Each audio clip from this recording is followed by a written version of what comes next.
This meeting is being recorded.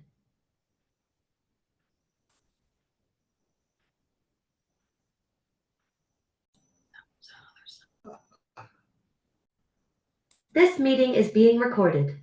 Good afternoon, folks. I am Paul Gilgee, and I want to welcome you to this discussion on the Rolette Reunion 2026. It's our 26th monthly meeting, by the way, today. Jenny, I notice you're muted there. I think that's on your own but you don't have to feel you need to be muted if you don't want to. Okay. Folks, so we're going to be focusing this afternoon on Paul and Bessie Tastad. Did I lose the video again? Yeah. There. Okay, we're back at it. Paul and Bessie Tastad, and I'm very happy to tell you about them.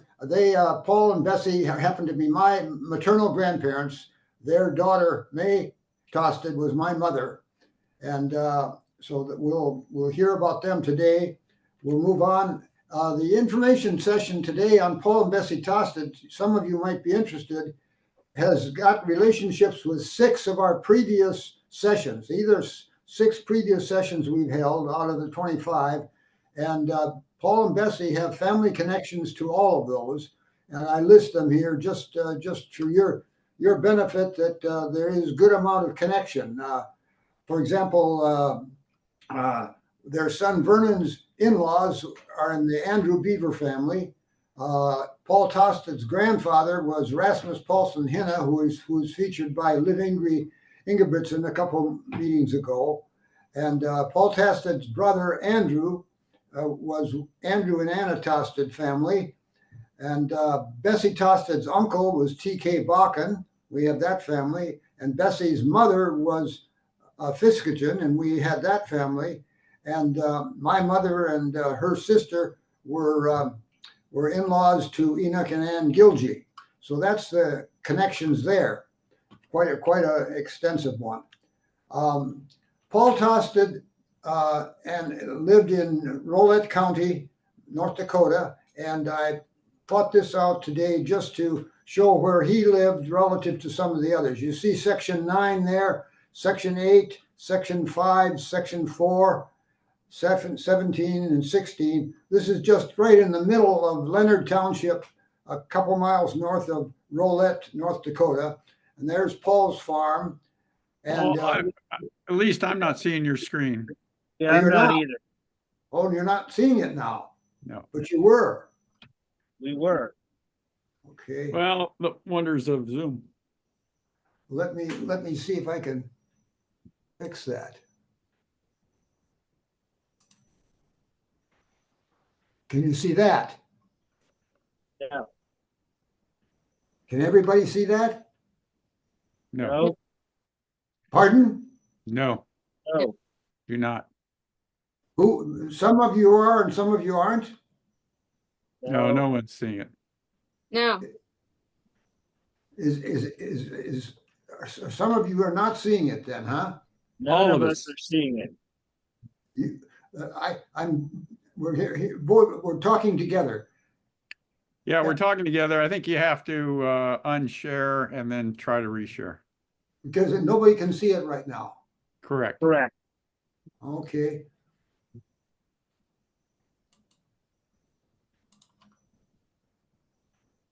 Not now either, I gather. All right.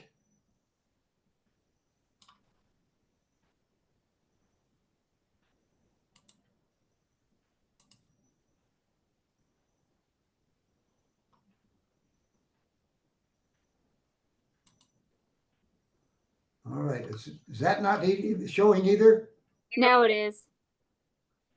Pardon? I see it now. Yeah. Can anybody else? Just Jenny or the others too? Yep, I can see it. We can see it. Okay. All right. We've got in front of us the map of central Leonard Township and Rolette, North Dakota, 2 miles north of Rolette. You can see here in section 9, this was where Paul and Bessie Tastad had their homestead with this orange marker. And not too far away was his brother Andrew, right in section 17, the southwest quarter section. So that was close. And just next door in section 8 was in the southwest corner was Andrew Beaver, Paul's relative. And then just north of that section in section 5, there was Lars Gilgy, Jeff's grandpa. And to the east, to the west of him was Enoch Gilgy, my grandpa. And the Westlands Church was in the Lars Gilgy's section right up in this corner of that southwest. So that's where Paul lived, Paul and Bessie. Now, Paul and Bessie had 9 kids altogether. Clemens was the eldest. Then Sylvia, his daughter. Sylvia married Emo Gildia, who Jeff, you might be interested, was a mining engineer and worked for Falconbridge Nickel Mines in Canada for his career. And then she married that was her second marriage. Her first marriage was to John Morrison. Third child was May Evelyn Tastad, my mother. And then Marie Tastad Brandt, Walter Tastad, and then Vernon Tastad, who was married to Anna Beaver, and Helen Reese, and Ruth. And then the youngest was Reuben Tastad, and we'll talk about Reuben later. Reuben was killed in World War II when he was shot down in a B-24 over Austria. This is the mom and dad and their 8 children surviving. Reuben was dead by that time. I could identify them. They're here, but I won't bother to go through that at this moment. Other than that's Vernon, who's married to Anna. Paul and Bessie came to the Rolette area at different times from different locations. Bessie was 7 years old when in 1885 she came with her parents, Sven and Britta Olsen, from the Bykle area of Norway.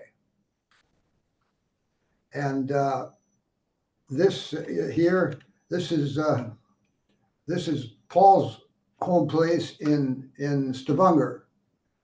I put that in the wrong place, I'm sorry. Bessie was born and baptized in 1877 at Bykle. Her parents were Sven and Britta Olsen. She had 2 sisters, Turi, a half-sister from her mother's first marriage to over Vatnadalen, and a full sister, Margaret, from her and her mother Britta's second marriage to Sven Olsen. Bessie's half-sister, Turi, was married in Norway to T.K. Bakken, who we've already talked about. Turi and T.K. emigrated to the U.S. in 1883. Sven and Britta, with their 2 daughters, Margaret and Bessie, emigrated in 1885 when Bessie was 7. After a short time in Minnesota, they moved to Rolette County, where Turi and T.K. Bakken had homesteaded. So this is how they came. This is Bessie's mother, Britta. And this is the church in Bykle, Norway, where Bessie was baptized.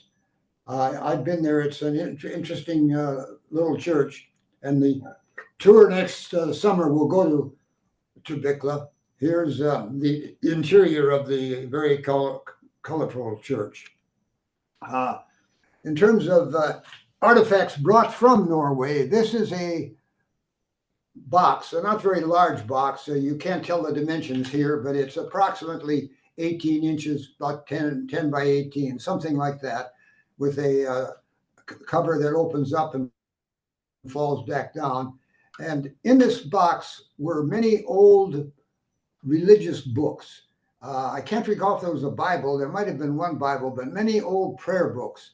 Kind of an interesting thing. The very religious family from rural Norway.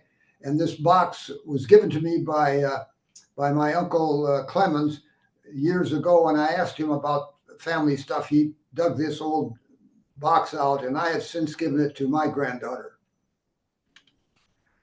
Written in one of the books, the little children apparently were using the inside covers of the books as writing material, because here is my grandmother's name. She was called Borghild, and that was shortened to Borghild Svensdottir.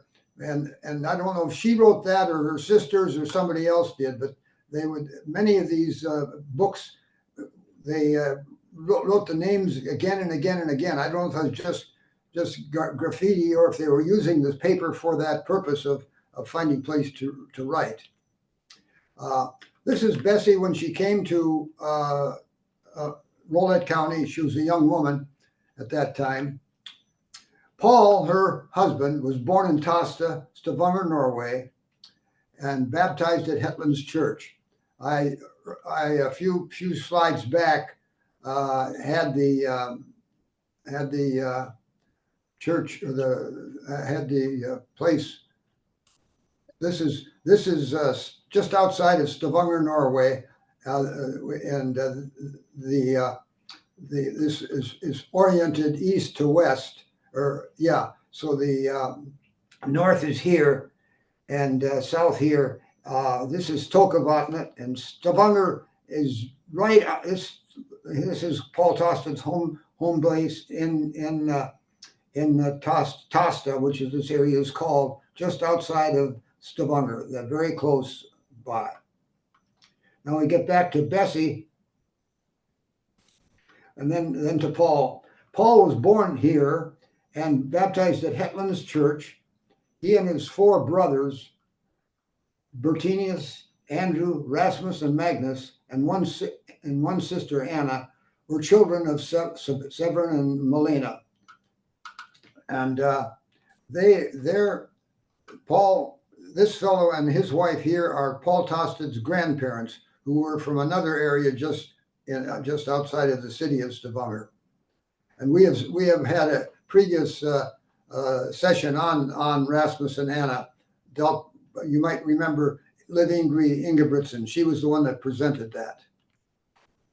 And this is Paul Tastad's parents, Melina and Severin Rasmussen.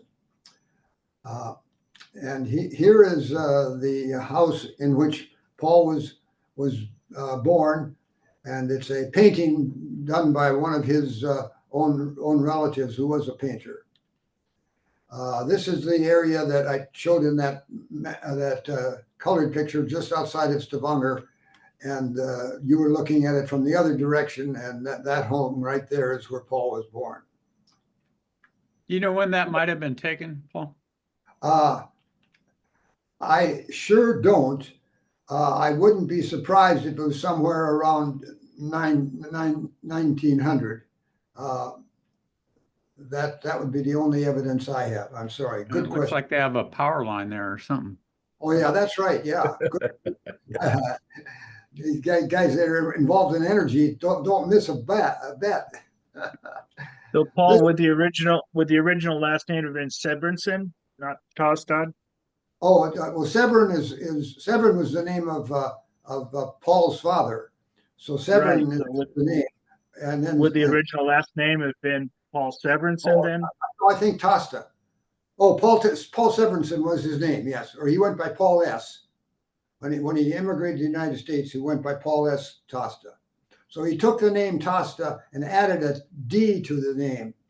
I have seen some other evidence from Tasta in the past, and Tastad was a name that was used by his ancestors back to the early 1800s at a minimum. This is Hetland's Church in Stavanger, where Paul Tastad was baptized. And it's quite an imposing structure, right near downtown Stavanger. It's not the cathedral, that's a different church, but this is right near the cathedral.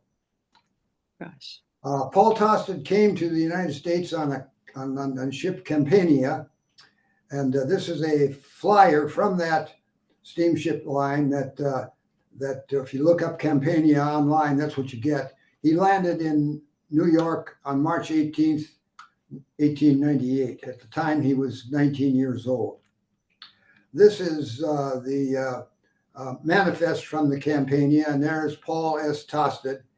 and you can't read some of this other stuff, but over here I can barely make out Cummings SD, and that's just a wrong identification. Cummings is North Dakota, not South Dakota, and Cummings is where Paul went to when he first came to the United States. They must have indicated, they wanted you to indicate on the manifest what your destination was. This is Paul Tastad, his brother Andrew, his brother Rasmus, his mother Anna, and his sister Anna, and Milena, his mother. This is Anna, and this is Milena, the mother.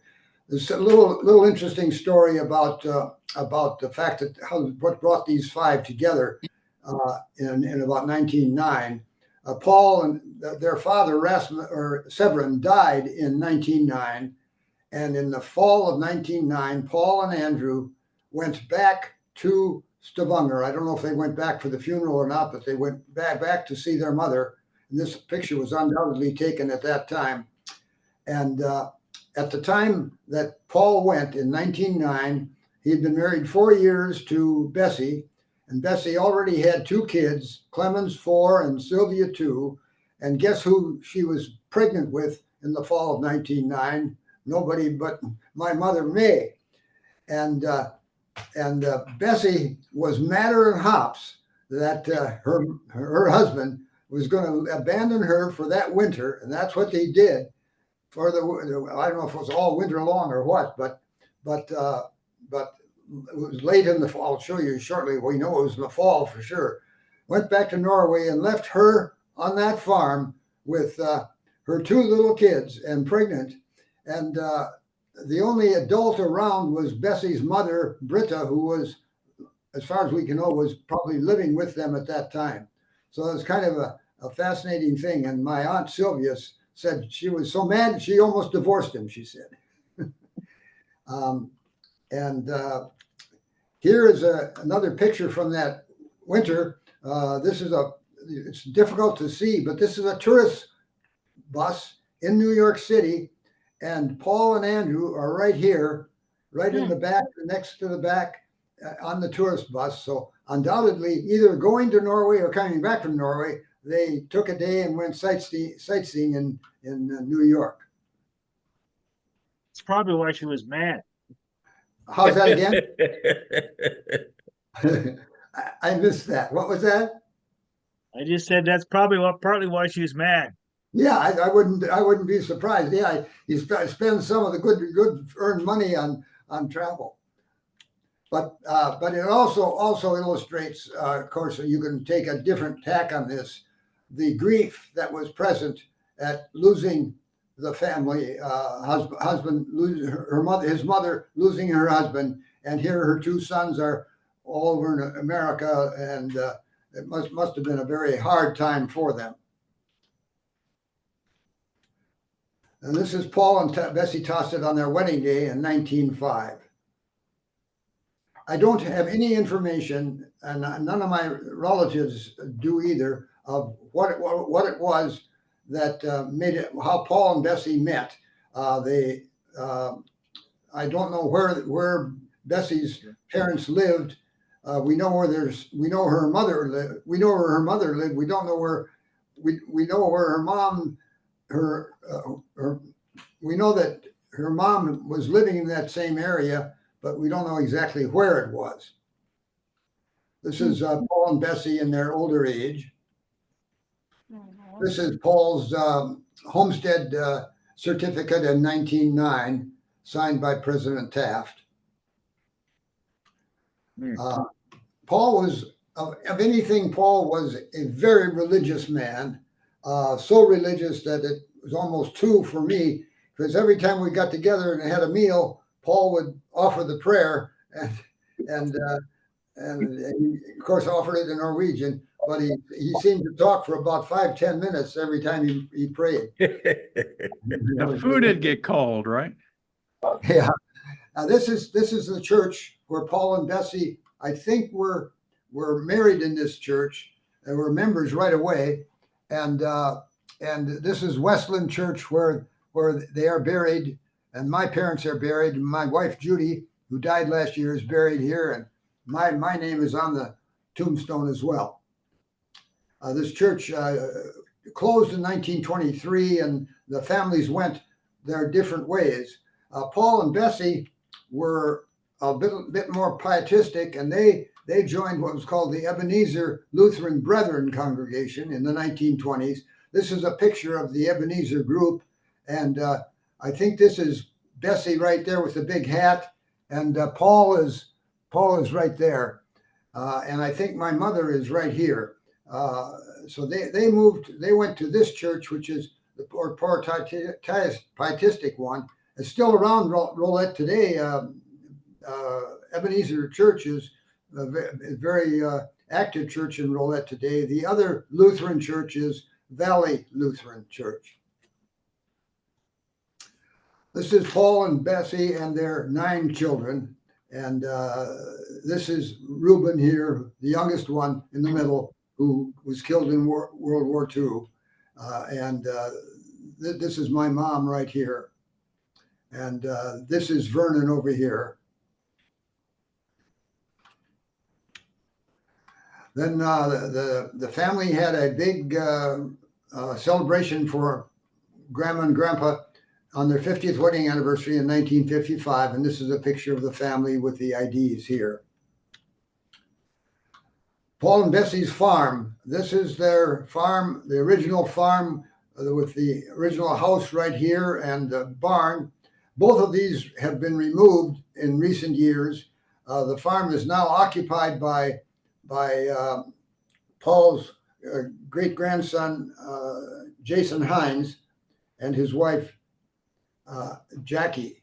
And I'm not sure if this was an original homestead building or not. It's gone too. But that's the farm that was there, and that's the farm I remember as a little boy. This is a more recent one with the new house here, and you can see in the distance the evidence of the shelter belt, which was used to protect from wind. They're very popular after the 1930s. And right up here, Jeff, that's Lars's place right there. You can barely distinguish a building, but that's where Lars was. Next farm up. Lars is Jeff's grandpa. Mm. This is Paul and Bessie Tastad's house and barn as I remember it. And this is Paul and Bessie from a different angle on the house, showing the house and the barn. And my mother and father, I think I must have taken the picture as a 12-year-old in 1948. It's reversed.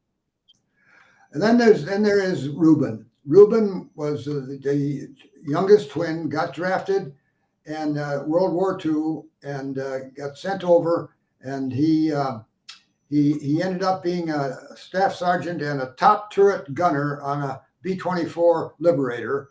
I think he had served in some 15 missions before his death. He was stationed in Italy, and the day they got shot down, he and his crew were finished bombing a ball bearing factory in Austria, and were heading back.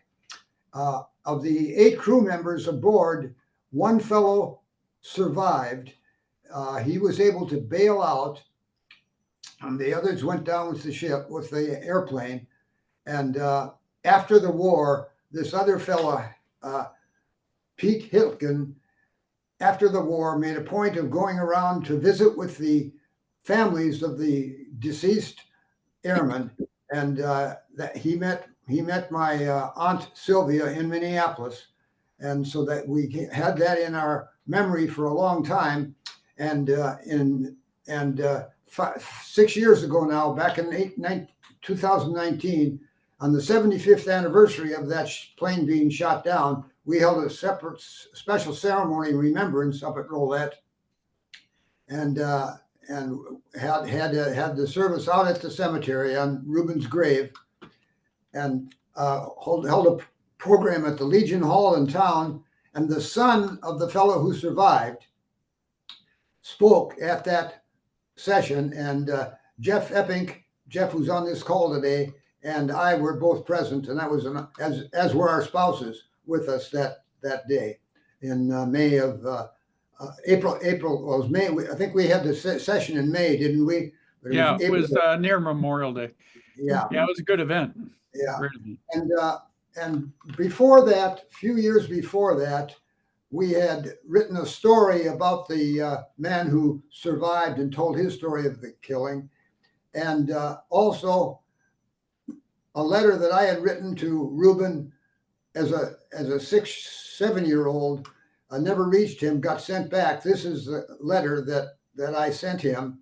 This is a letter that Mom wrote to Reuben that he never received. This is Reuben's last letter. This is his obit in the community paper. This is his watch and one of his medals. And this was put together, and there's the B-24 Liberator, not necessarily his plane. I doubt it was. That's another one there too. These were assembled in a collage by a good friend of mine, Hant Hansen, and won the sweepstakes at the Minnesota State Fair about 7-8 years ago. Hey, Paul. Yeah, So was Reuben your uncle? yeah, he's my uncle, right. Okay. I have memories of Reuben. I was a little boy, probably not over 6 years old, and I remember he was driving a car home on leave, and I was in the back seat hiding from him or something like that. And then when we said goodbye to Reuben, and I don't know if this was early in 1944 or late 43, but we were up at the Rugby train station at the Great Northern, and I remember everybody standing on the station there and watching as the train pulled out, and Reuben came to the back of the car, the last car, and got out there and waved to us all as he said goodbye.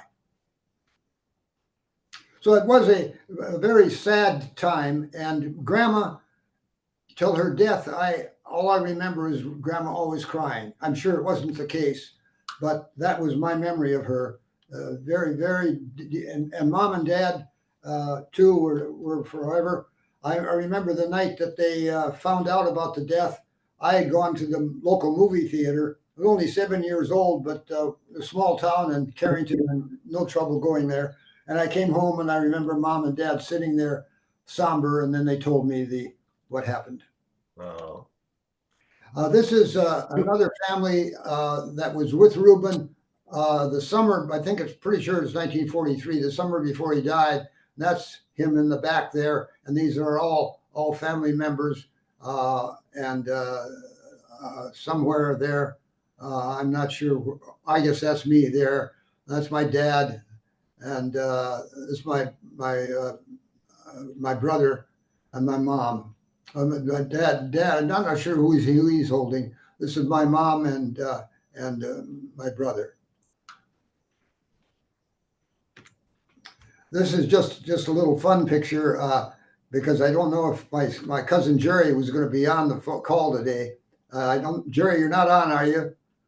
This is a guy holding the gun anyway. And this is Paul, my grandpa, and John and Brant, my cousin. These are my two cousins, and then their fathers and fathers-in-law are all these pictures here. This is Vernon, Randy, and this is Walter and Marion on their wedding day. And just another picture of little kids in the early 20s, or in the late 20s, I see. Some neighbor kids, and then Vernon and Reuben about 1928 or 29. And I think this probably was Vernon, and this must be Reuben here. That'd be my guess. I didn't know who others were. This is another 1920s shot. My Aunt Sylvia, my mother May, and their cousin Bernice. After Dad graduated from high school in 1928, he and his cousin Clemens, Paul and Bessie's oldest son, went on a camping trip to Yellowstone Park, and it looks like they had a pretty good stack of pancakes for breakfast that morning. And another interesting thing in my family, at least, is that I was the eldest grandson of Bessie and Paul, but I mean, this is a picture of Bessie and my mom and me and my daughter Lisa, who is now 63 years old, so almost 64. And this was the fourth generation picture we took in the spring of 1961, just shortly before Grandma died. And Lisa was not the eldest great grandchild. My cousin Mary Hassey had a son, Paul. True, his name was Paul Hassey, and he was born before Lisa was. I'm not exactly sure how soon, but I remember we took this picture right away. We didn't want to lose the chance. And then just a passing here of relatives that are more modern. This was 2019 on the day of the memorial for Reuben. And this is my brother Chuck and his wife Frederica, and my sister Ann, who's now deceased, and her husband Ken, and Jenny, who's on the call. Jenny, you weren't there that day. No. Okay, all right. And these are other cousins. So that's the story of our family, and I would be most happy to, if I can get myself back on the picture here. Can't figure out what is going on. Let's see.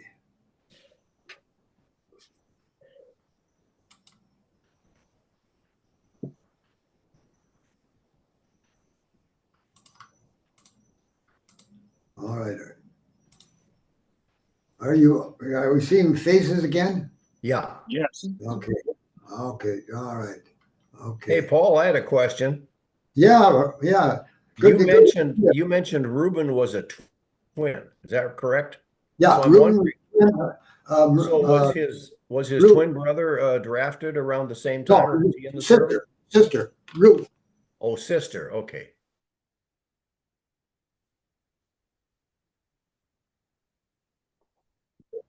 Sister, right? Yeah. Question. Good question. Thanks much. Other observations, questions, comments? Thanks, Bernie. You know, can you hear me? This is Kendall. Hi, Ken. Good to hear you. I Yeah. joined you partway through, I guess. Just a question. I noticed in one of the pictures, Arnie's name is written Arndt, A-R-N. Is it D? Yeah. Yes. Is that Yeah. rather than Arnie? That was my father, Johann Arndt Gilgee, Johan Arndt, A-R-N-T Gilgee. A-R. Okay. And nothing was consistent throughout his life as to what he was called or how it was spelled. The Johann disappeared very early. He was embarrassed by that name. He didn't like Johann at all. And Arndt, they laughed at him. I met the lady who was in the upper level of the house when Dad was baptized. Chuck and I, Frederica, I don't know if you remember that, but Chuck and I went to her. I forget if her name was Carrie Sabby. I think so. I can't remember for sure her name. Anyway, she was in Valley City, and we met her. Oh, I'd say now about 15 years ago, and we joked about my dad's name, Johann Arndt, and she said that she was in the attic of that house. We wouldn't call it an attic, just the area above the first floor, looking down at the pastor baptizing the child. And they said they giggled to no end when the kids giggled to no end when they heard the name Johann Arndt. Johann Arndt was a clergyman. That's where they got the name. He was a famous clergyman in Norway, and there's another relative that was older than Dad who was named Johann Arndt. So it was common. So Dad went. He went by J.A. Took the initials J.A. Gilgee. That was his name. He was known as Arnie, A-R-N-E or A-R-N-I-E. Everybody in Carrington knew Dad as Arnie Gilgee. That was his name. His brothers called him Arndt, A-R-N-T. So he was known as Arndt as a young boy. So that's the story there. Good question, Bernie. Thank you. Interesting.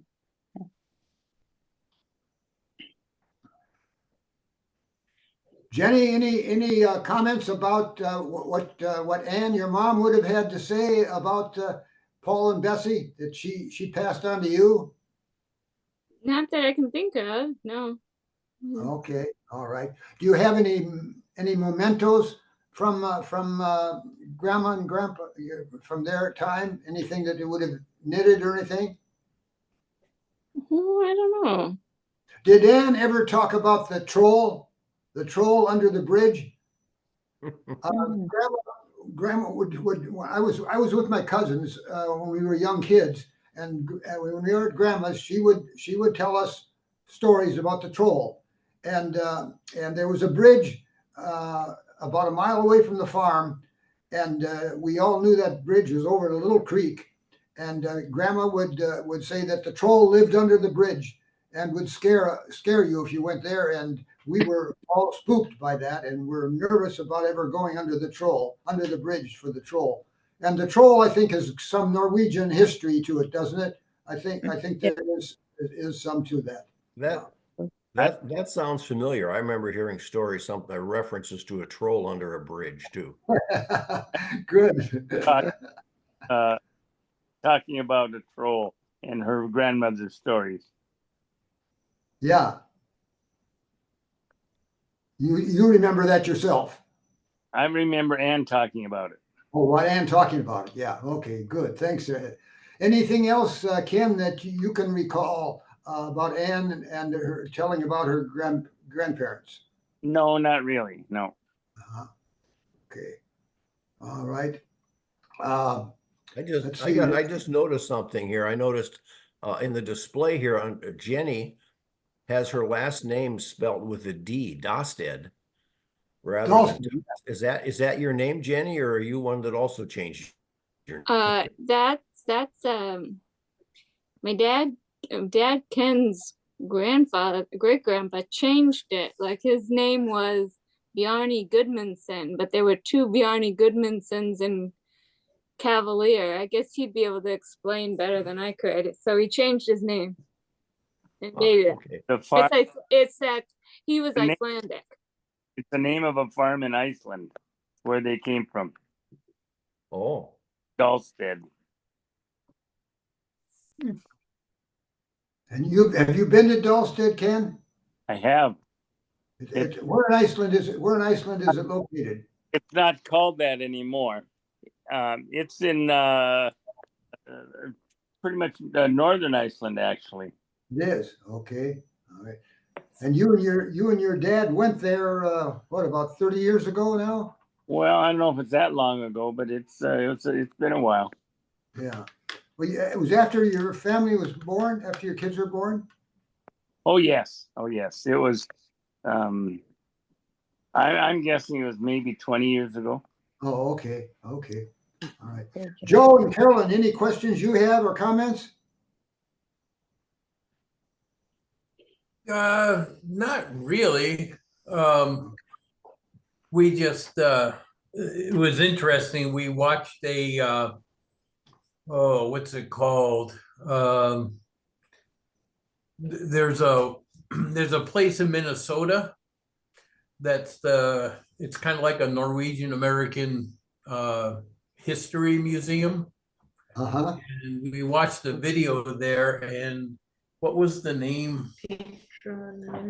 Yeah, they were the person there was talking about Norwegian names and how the middle name is what's called a patronymic name, and the last name is basically the farm name. Yeah. And so when when Norwegians came to the United States, they realized that everybody here had a permanent last name, and so they either had to choose their patronymic name or their farm name as their last name here in America. Okay. And it's funny because this person was saying that you'll find that people change their names between the patronymic and the farm name, even here in the States. So Yeah, I think that's correct. Yes. fascinating to think of that. I think part of it was if the farm name was unpronounceable in America, they probably went back to Johansson rather than that.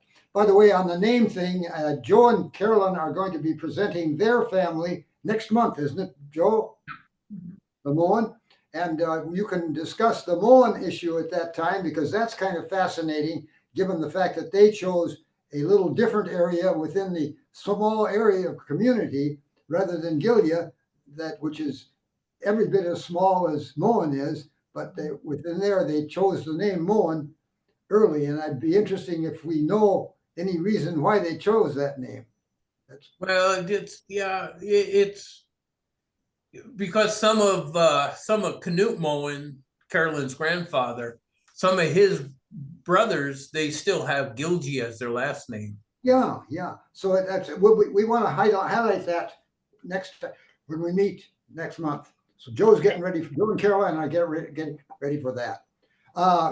Jeff, do you have any comments or observations? No, it's fascinating though. Okay, all right.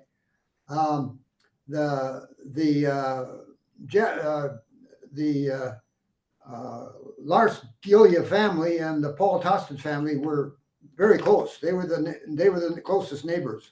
They were the closest neighbors to Paul. Okay, Frederica, any comments or thoughts? You know a lot of people in this video. Very interesting. Yes, it's good to hear these stories again. What is the date of the next Zoom session? Be the third Saturday in February. What is that? Do you remember what it is, Joe and Carolyn? 15th. Okay. That's the third Saturday anyway. It's Okay. early. Yeah, right. Okay. All right. Well, thank you all for being on today. Delightful time. Appreciate it. Any questions, by the way, about the overall reunion plans? Anybody got anything? Paul? Okay. I just have a follow-up comment. Just Pardon? Yeah. just a note that when Sybil and I came into Rolette for the first time in 1989 for a huge Beaver family reunion, Anna and Vernon were our hosts, so to speak, welcoming us and creating and organizing a whole half the town turned out for the Beaver reunion, and so I met the first Tastad then. So very, very welcoming. So I appreciate that. Good. Thank you much. Thanks for mentioning that, Randy. That's very good. I wish Anna and Verna's kids were on the line today, but that's a different question. We haven't been able to get some of them to be as interested as we are. Okay. Well, I think we're going to say goodbye and let you get back to your daily business. Bernie, thanks for coming. Frederica, Ken, Jeff, Randy, Thank you. Seville, Bernie, Bye, everyone. everybody else. Okay. Joe, Carolyn, thank you again, and we'll say goodbye. Okay. All right. Thank you, Paul. Adios. Bye-bye. You see you.